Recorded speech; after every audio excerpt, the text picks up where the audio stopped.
Salut! Ah, je suis ravie de te retrouver pour cette première vidéo au Mexique, à Puerto Vallarta, sur la côte pacifique. Bah écoute, j'ai trouvé un petit champ de manguiers là bien sympathique, donc le temps d'explorer ça pour trouver un endroit où me poser. Et aujourd'hui, je vais te parler dans cette vidéo de l'importance, à mon sens, de sortir de cette pensée binaire. Quand tout est tout blanc ou tout noir et qu'il n'y a plus d'espace pour le paradoxe, la nuance, le questionnement, la profondeur, un raisonnement un peu riche. Donc voilà le sujet dont j'ai envie de te parler aujourd'hui. Donc je me pose, je me trouve un coin sympa et à tout de suite.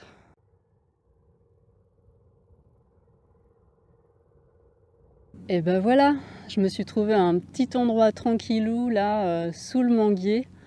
Au loin, il y a la rumeur des sirènes de police, des chantiers. C'est quand même une ville voilà, qui est quand même assez agitée, hein, Puerto Vallarta. Mais bon, là, je pense que ça va le faire et j'espère que le son pour toi, ça va.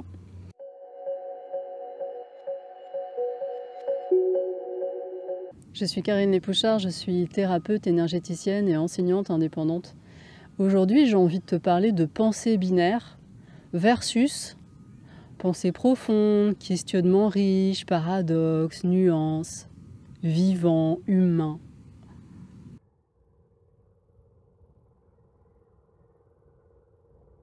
Alors je ne sais pas si ça fait un moment que tu suis les vidéos, les posts, tout ce que je mets sur YouTube, Facebook, Instagram, etc. Et donc la manière dont je communique sur mes voyages à Bali, mon passage en Europe, là mon arrivée au Mexique, à Puerto Vallarta. Et donc peut-être que ça fait un petit moment ou pas, je ne sais pas, peut-être que tu débarques, que tu vois passer des petites fleurs, des petites bêtes, des paysages, des plages, parfois des vidéos sous l'eau avec des poissons, des coraux et tout un tas de choses. Et forcément, je partage avec toi sur les réseaux sociaux les bons moments, ce que je trouve beau. C'est ça que j'ai envie de partager. Donc peut-être que ça fait un moment que tu vois passer ce genre de choses. Et alors là, mais c'est tellement facile de tout de suite se dire « Waouh, non mais elle en fait, elle kiffe. Elle est au paradis en fait. » Elle kiffe, elle est au paradis, ça a l'air de vraiment bien se passer. Et effectivement, évidemment, je kiffe. Évidemment, j'ai posé des choix, qui n'étaient pas forcément faciles d'ailleurs, mais j'ai posé des choix et je savoure toutes les conséquences de ces choix, y compris quand parfois c'est pas facile. Et c'est clair que je vais pas me filmer en pleine introspection alors que je suis effondrée en pleurs et que je traverse des trucs vraiment pas faciles parfois. C'est pas ça que je vais aller filmer et que je vais aller mettre dans les réseaux sociaux. Quoique ça pourrait être intéressant, sûrement que ce serait peut-être un peu pédagogique, ça pourrait aider aussi. Mais là, tout de suite, c'est pas ça l'élan que j'ai envie de partager dans les réseaux sociaux, évidemment. Mais finalement, est-ce que je suis vraiment au paradis? Quand j'étais à Bali, est-ce que Bali c'est le paradis? Est-ce que là, le Mexique c'est le paradis? Qu'est-ce que c'est que le paradis? Et puis moi, qui je suis finalement? Est-ce que tu me connais? Est-ce que tu sais vraiment comment je vais à travers ce que je poste dans les réseaux sociaux? Est-ce que tu sais vraiment ça? Est-ce que tu as vraiment accès à ça avec les réseaux sociaux? Je dis ça, il y a des papillons qui passent, là c'est trop beau. Donc ouais, qu'est-ce que c'est finalement le paradis? Pour toi, pour moi, qu'est-ce que c'est le paradis vraiment? Est-ce qu'un endroit parfait à tout point de vue, est-ce que ça existe vraiment sur Terre? Vraiment? On a besoin de rêver, on rêve, on fantasme, on imagine tout un tas de choses. Et ces rêves sont importants. Avec ces rêves, ils sont aussi parfois, ces rêves, le résultat, le fruit de nos frustrations au quotidien. Parce que j'ai froid, alors je rêve de chaleur. Parce que je manque de lumière, alors je rêve de soleil, de plage. Je manque d'espace, alors je rêve de liberté. Peut-être que j'ose pas vivre pleinement ma liberté dans mon environnement actuel, quotidien, routinier. Et alors je rêve que je m'évade et que je vais aller trouver plus de liberté ailleurs. Mais tout ça, c'est du rêve. Et c'est important de rêver, c'est riche et c'est précieux hein, de rêver, d'imaginer. Pour moi, c'est essentiel et j'adore ça. Par contre, ce que je trouve important aussi, c'est de garder du discernement entre le rêve et la réalité. Le rêve est précieux, il peut permettre de construire des choses dans le réel, de mettre en place des choses dans sa vie parce qu'ils sont aussi le reflet de nos besoins, de nos manques, de nos limites, de nos valeurs, de nos aspirations, de tout un tas de choses, ces rêves. Donc ils sont essentiels. Par contre, c'est important de discerner le rêve et la réalité. Et si le rêve devient une fuite de la réalité et vient comme obscurcir mon discernement et mon regard et ma perception du réel, alors là, moi, je trouve qu'il y a un problème. Et c'est pas ça que j'ai envie de soutenir, en tout cas en moi, ni en chacun. Et voilà, je pense qu'être dans le déni du réel et de confondre ses rêves, ses fantasmes, ses projections avec le réel, c'est pas ça qui me paraît judicieux pour être dans la vie et pour être auprès de ce qui est vrai. Moi, ce que j'ai envie de soutenir et ce qui est important pour moi, c'est de rester au contact avec la vie, le réel et ce qui est vrai en moi et le plus possible autour de moi. Ça me paraît important. Pour en revenir au paradis et aux environnements où j'ai posté des choses là dans les réseaux sociaux, c'est clair que je t'ai pas montré les soupes de plastique dans lesquelles j'ai nagé parfois en snorkeling. Je t'ai pas montré les soupes dans lesquelles j'ai pu nager parfois. Je t'ai montré les jolis coraux, je t'ai montré les poissons et je t'ai montré les bons moments qu'on passait avec Rémi. Mais j'aurais pu te montrer aussi les soupes de plastique.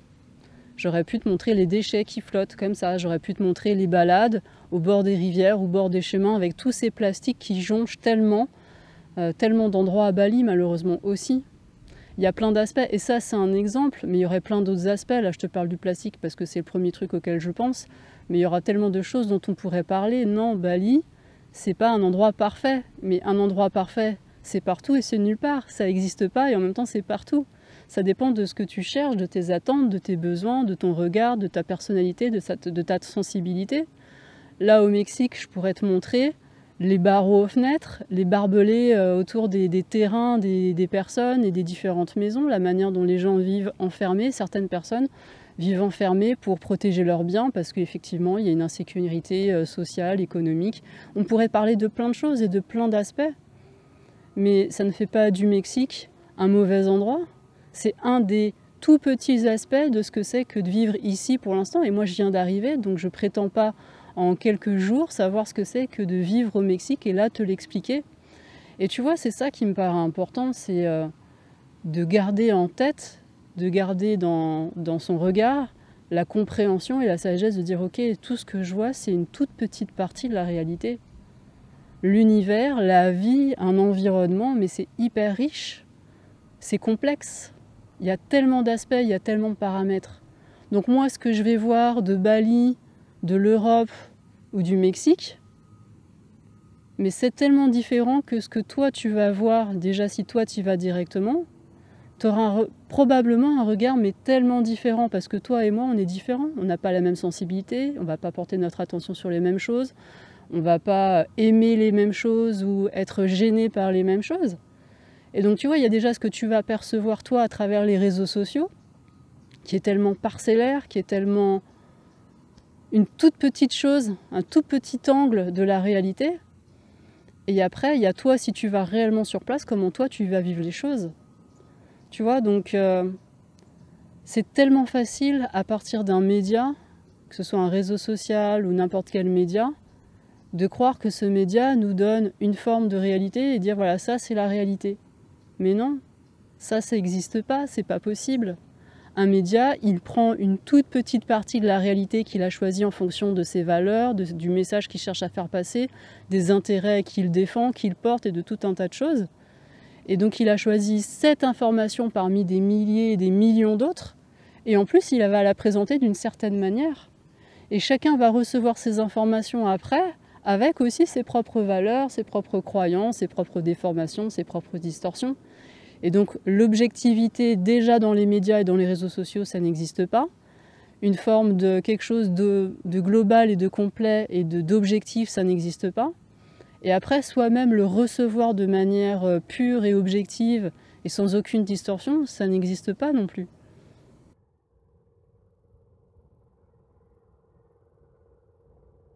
Si tu crois vraiment que les médias mainstream reflètent une vision objective et complète de la réalité, si tu crois vraiment qu'en écoutant France Info ou en lisant Libé, tu vas vraiment savoir ce qui se passe dans le monde, alors je te conseille vraiment de regarder, de faire une petite enquête rapide pour voir à qui appartiennent la plupart des médias mainstream.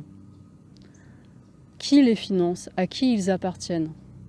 Et là, je pense que c'est vraiment une démarche que chacun devrait faire, même si j'aime pas les « il faut » et les « on doit », mais là, franchement, que j'aimerais tellement que chacun se pose cette question. Ok, tel média, à qui il appartient, qui le finance, d'où vient l'argent qui lui permet de tourner.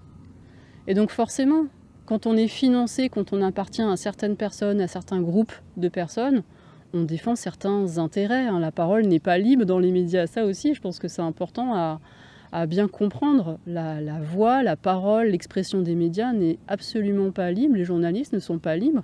Ils sont là pour soutenir certains intérêts. Et donc c'est important de se poser la question, quels sont les intérêts des personnes qui financent ces différents médias? Et donc là, tu vas retomber sur certains groupes financiers, je te laisse faire tes propres recherches. Et alors peut-être que tu vas me dire, mais attends, il y a les médias publics quand même, il y a les France ceci et les France cela. T'es sérieux?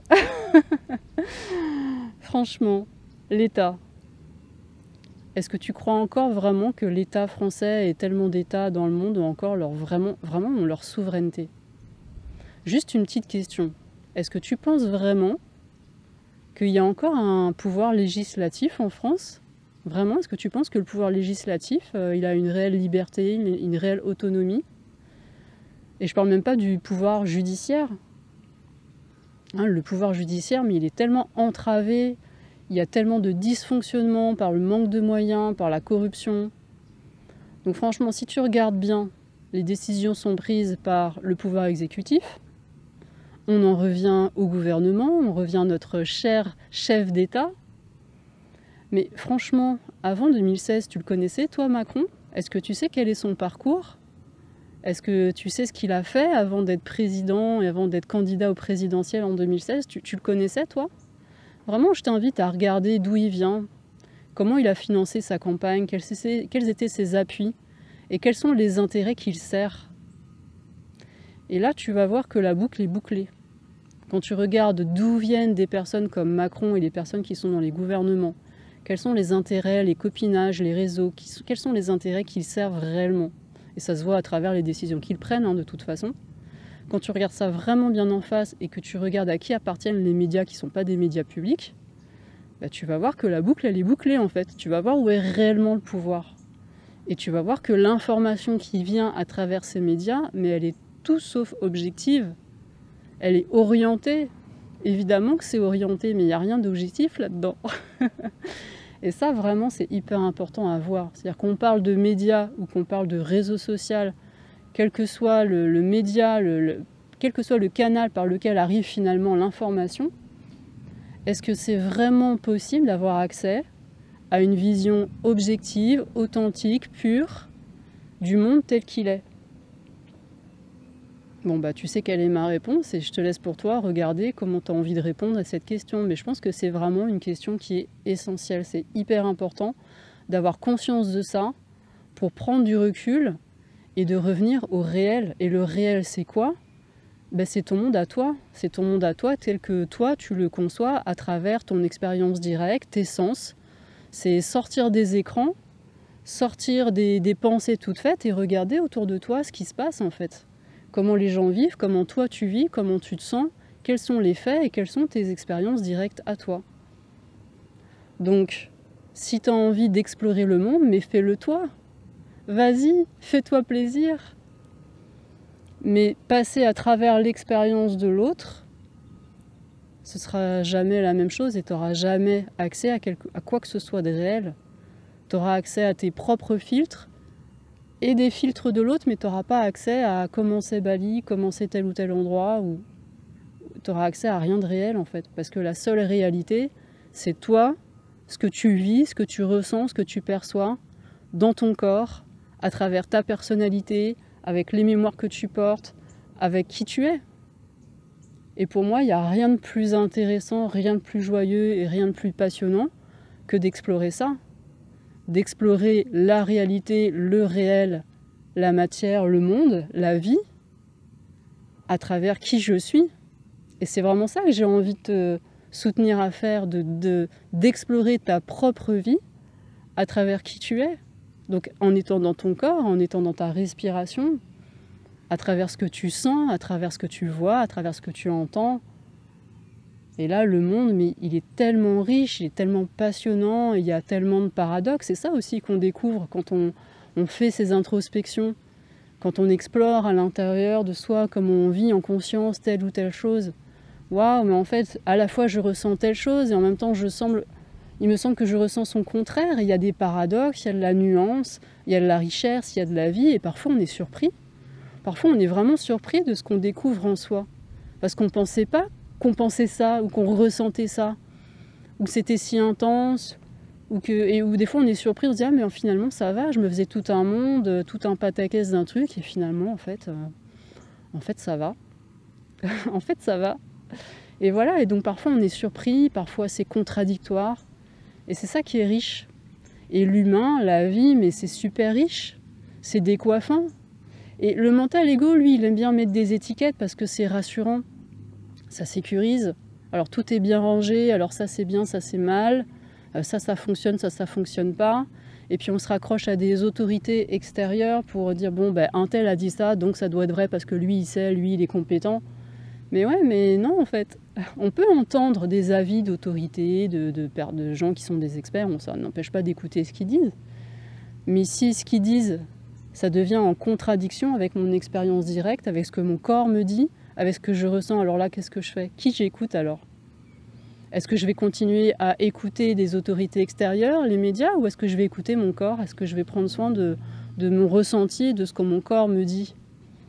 Ça, c'est une question aussi importante, et tu sais bien ce que je vais te répondre, moi, par rapport à ça. Mais après, c'est à toi d'explorer comment toi, tu as envie de répondre à ça. Parce qu'il n'y a que toi qui peut prendre soin de ça, qui peut écouter ça, parce qu'il n'y a que toi qui peut percevoir tout ce qui se passe à l'intérieur de toi finalement. Il n'y a que toi qui peut le savoir, qui peut le percevoir et qui peut en prendre soin et qui peut en tenir compte. Il n'y a que toi.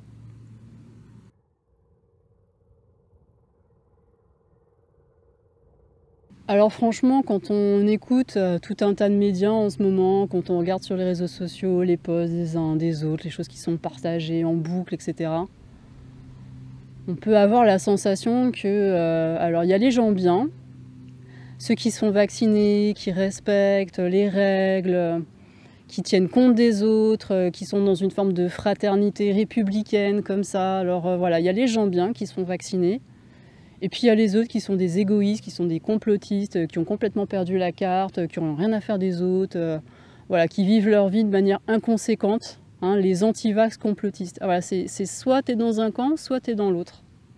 Waouh.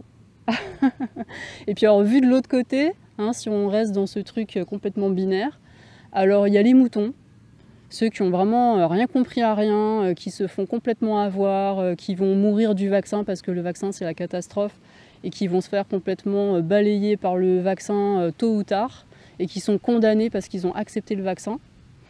Donc voilà, il y a ces pauvres gens-là. Et puis il y a les éveillés, les éclairés, ceux qui ont la vérité, qui ont tout compris. Et du haut de leur montagne, voilà, ils ont pitié des pauvres moutons qui, les pauvres, se sont fait avoir. Mais il y a vraiment cette vision-là, mais des deux côtés. Moi, je trouve ça hallucinant, en fait. Waouh, moi, quand je vois ça, ça m'interroge. Ça m'interroge comment on peut, à un moment donné, s'enfermer de manière aussi rigide et aussi dogmatique, que ce soit dans une vision ou dans l'autre. Donc je ne sais pas si toi tu vois ça aussi autour de toi en ce moment, mais moi, waouh, je trouve ça hyper violent et de tous les côtés en fait, de voir ce clivage et cette manière de rejeter l'autre et de cataloguer l'autre et de croire qu'on a soit la vérité, qu'il n'y a qu'une seule vérité et que c'est celle qu'on a à soi-même évidemment. Ben moi ça m'interroge, déjà je me pose la question, mais c'est quoi au fait un complotiste? C'est la même chose qu'un comploteur, c'est quoi le complot? Enfin, moi déjà je m'interroge, qu'est-ce que c'est qu'un complotiste? Et puis déjà aussi on pourrait se dire, mais ok, est-ce que les complotistes et les anti-vax et les non-vaccinés, hein, est-ce que c'est la même chose en fait? Est-ce qu'on peut être complotiste et vacciné, ou est-ce que quand on est complotiste on est forcément anti-vax? Voilà, est-ce que quand on est non-vacciné on est forcément anti-vax? Enfin voilà, j'interroge ces trois choses. Est-ce que complotiste, non-vacciné et anti-vax, est-ce que c'est pareil? Je sais pas, hein, moi je questionne, hein, c'est pour comprendre en fait. Et est-ce que tous ceux qui sont vaccinés, c'est forcément des moutons? Est-ce que ça veut dire qu'ils réfléchissent pas? Qu'est-ce qui fait finalement qu'une personne choisit de se faire injecter ou pas? Moi, je pense que chacun vit des choses, chacun a une richesse interne, chacun a ses propres contraintes, ses propres enjeux, ses propres réflexions. Et donc, qu'est-ce qui fait qu'une personne choisit de ne pas se faire injecter ces substances ou qu'une personne choisit de se faire injecter ces substances? Et moi, ça m'intéresse d'entendre la réalité de chacun. Et c'est possible de se remettre en question, de se remettre en cause et de voir que chacun a sa propre réalité. Et est-ce que c'est possible de ne pas la juger, de ne pas la cataloguer si jamais elle est différente de la mienne, cette réalité? Parce que chacun a sa propre réalité, son propre regard. Et à partir du moment où quelqu'un va exprimer une opinion, un point de vue, un ressenti qui va être différent, alors c'est la catastrophe. Et il y a, je trouve, de moins en moins cette possibilité d'entendre et de dialoguer à partir d'un point de vue, d'un ressenti qui serait différent. Mais moi, je trouve que c'est hyper essentiel dans notre humanité de rester capable d'entendre des expressions qui sont différentes de la nôtre. Parce que alors sinon, mais je trouve ça hyper grave, je trouve ça hyper dangereux pour notre humanité, pour notre société, si c'est plus possible d'entendre des points de vue, des opinions, des ressentis différents, des enjeux, des réalités différentes de la nôtre, sans la juger, sans la cataloguer. Waouh, moi ça m'inquiète en fait quand je vois ça. Je sais pas comment toi tu vis ça et comment toi tu ressens ça. N'hésite pas à le mettre dans les commentaires, ça m'intéresse justement d'avoir ton ressenti et ta réalité à toi.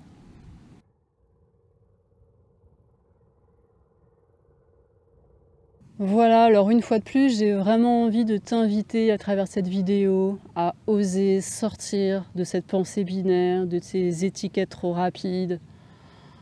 Vraiment, j'ai envie de t'inviter à oser sortir des a priori, à prendre conscience des projections, à prendre conscience des suppositions, à sortir du dogmatisme et à remettre un peu plus d'ouverture. Remettre un peu plus d'ouverture dans la manière dont nous écoutons déjà ce qui se passe en nous, parce que c'est déjà tellement riche et paradoxal et contradictoire, et ça va déjà potentiellement dans tellement de sens la vie en soi. Donc j'ai envie de t'inviter et de te soutenir à aller regarder, à aller accueillir vraiment ce qui se passe en toi, et y compris dans les nuances et dans les profondeurs et dans les paradoxes. Et puis si c'est possible pour toi, j'ai envie de t'inviter à un peu plus d'ouverture dans la manière dont tu entends ce que les autres expriment, quand ils osent l'exprimer, parce que dans ce contexte, je trouve que c'est tellement de plus en plus difficile d'oser exprimer des choses quand on sent qu'en face c'est différent, parce que ça devient tellement facile d'avoir peur d'être jugé, d'être catalogué, d'être rejeté. Il y a tellement de familles qui sont déchirées, et là je sais vraiment de quoi je parle. Et c'est douloureux bien sûr. Donc voilà, j'ai envie de te laisser avec cette invitation à plus d'ouverture, à plus d'accueil, à plus d'indulgence avec toi-même et avec les autres, à plus de douceur, à plus de délicatesse. Voilà, je te laisse avec tout ça, je te laisse observer, ressentir, méditer, comment tout ça, ça joue pour toi. N'hésite pas à mettre un petit commentaire en dessous, sous cette vidéo, si tu as envie de partager sur ce sujet. Et puis si tu penses que ces réflexions peuvent être utiles à d'autres personnes et si tu as envie de propager cette invitation à plus d'ouverture, à plus de pensée critique, à plus de nuances, n'hésite pas à partager cette vidéo dans les réseaux sociaux, dans les groupes et partout où tu penses que ça peut être pertinent et où ça peut être utile. Et puis voilà, je te dis à très bientôt pour une prochaine vidéo et puis je t'embrasse. Bye bye.